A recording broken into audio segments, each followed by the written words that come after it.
I welcome you all in this class. Topics for discussion in this class are fixed exchange rate, gold standard system of foreign exchange, and Bretton Woods system of foreign exchange. So let us discuss about the fixed exchange rate. Fixed exchange rate is set and maintained by the government at a particular level. Fixed exchange rate को सरकार निर्धारित करती है और उसको maintain भी करती है। जो डिसाइड किया गया है फिर उसको मेंटेन करती है सरकार। और जैसा आप जानते हैं कि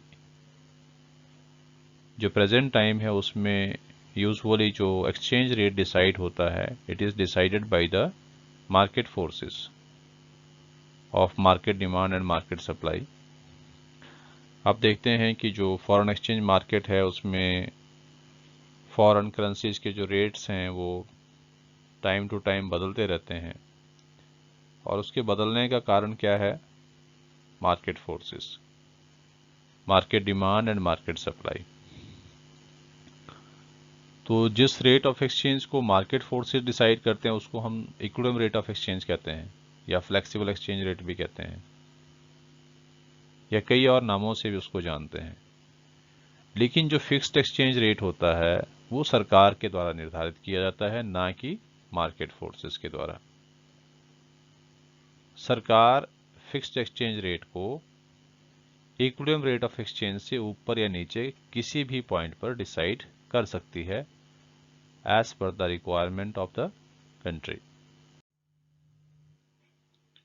next is gold standard system of foreign exchange. ये फिक्स्ड एक्सचेंज रेट को डिसाइड करने का एक ओल्ड वेरिएंट है, एक पुरानी विधि है ये। 1920 से पहले लगभग हर देश में इसको यूज किया जाता था। अब इस मेथड को यूज कैसे करते थे? सबसे पहले हर एक कंट्री को अपनी जो करेंसी थी उसका value in terms of gold declare करना होता था। मतलब जैसे मान लीजिए कि 1 ग्राम गोल्ड जो है उसकी जो प्राइस है हर एक कंट्री में वो कितनी है। तो सपोज यहाँ हम दो करेंसीज का एक्सचेंज रेट डिसाइड कर रहे हैं। 1 gram gold is equal to $4। मान लो किसी समय पे ये एक्सचेंज रेट था, मान लो 1 ग्राम गोल्ड जो है वो $4 के बराबर था और उसी समय में मान लीजिए 1 gram gold it was equal to 2 UK pound मान लीजिए। तो 1 ग्राम गोल्ड जो है वो तो कॉमन हो गया दोनों में। अब अगर हम इन दोनों करेंसीज को कंपेयर करें तो यहाँ पे 2 UK pound is equal to $4 हो गया। Now 1 UK pound will be equal to $2।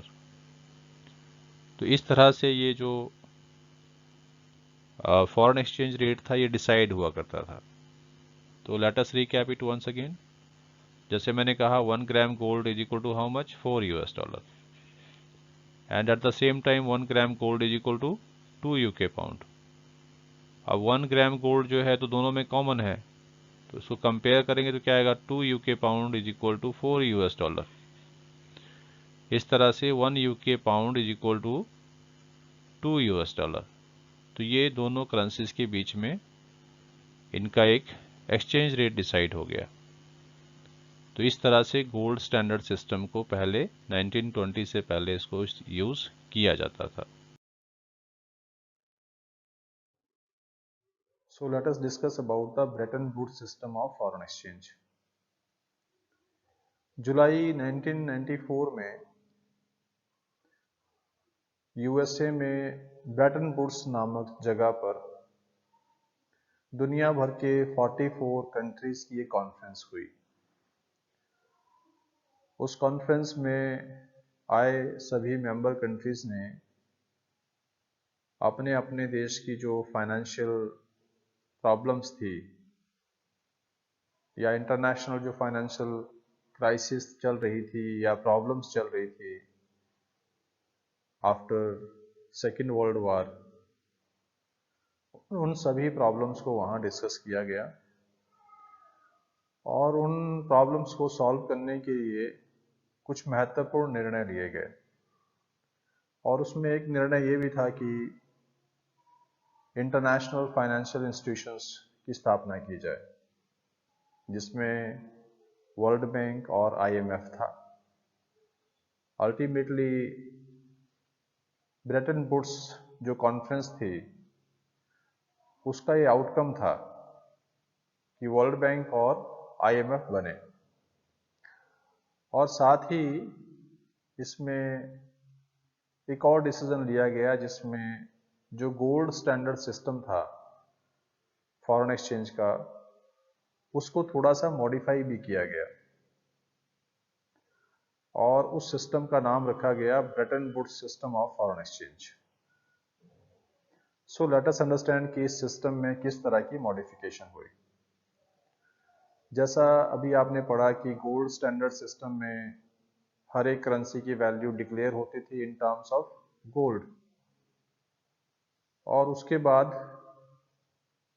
एक यूनिट जो गोल्ड की है वो कितने पाउंड में आएगी या कितने रुपीस में आएगी या कितने यूएस डॉलर में आएगी, उसके हिसाब से फिर हम उसको कंपेयर करते थे करेंसीज को।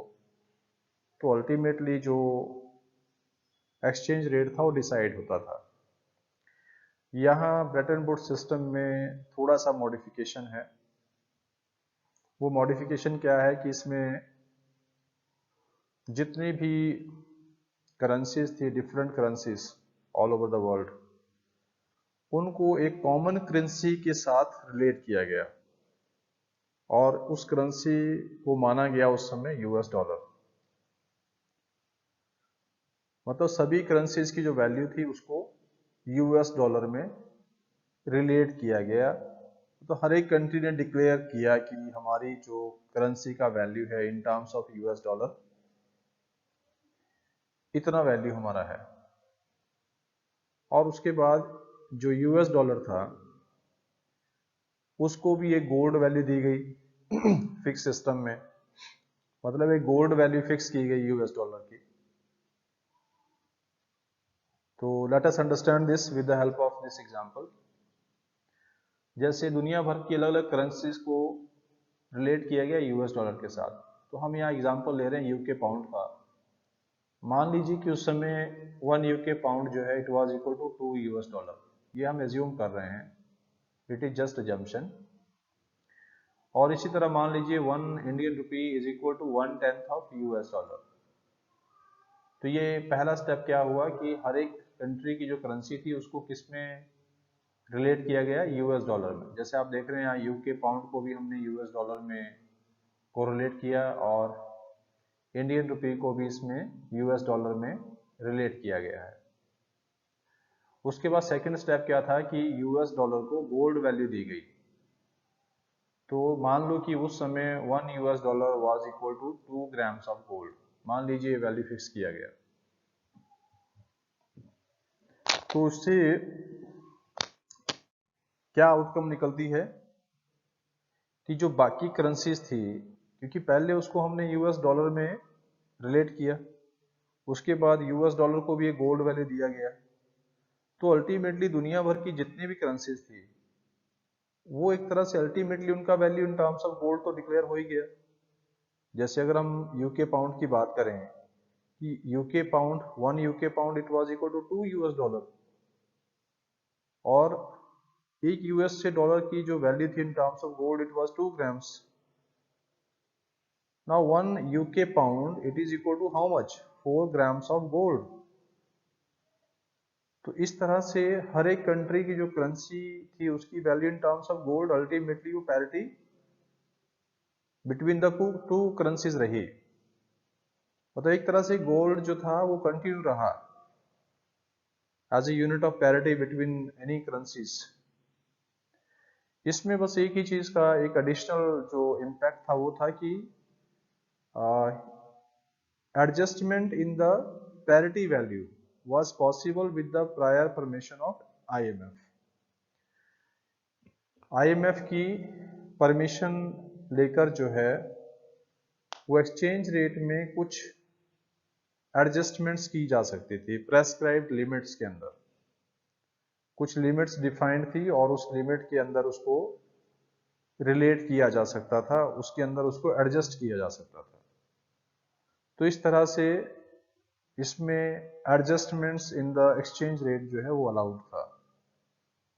तो इसलिए हम इसको एडजस्टेबल पैग सिस्टम भी कहते हैं। एडजस्टमेंट तो समझ आ गया, अब पैग सिस्टम क्या है? पैग मतलब लिमिट, मतलब उसको उसकी लिमिट्स डिसाइडेड थी कि किस लिमिट तक जो है वो इसमें फॉरेन एक्सचेंज रेट्स में या पैरिटी वैल्यू में आप एडजस्टमेंट्स कर सकते हो। दिस वाज डिसाइडेड, उन एडजस्टमेंट्स को डिसाइड किया गया एक प्रेस्क्राइब लिमिट के अंदर। सो इसलिए हम इसको एडजस्टेबल पैग सिस्टम भी कहते हैं। I hope that you like this content. So dear students, if you find this content meaningful and helpful to you, then please share it to other students also, so that they can also be benefited from this. Thank you.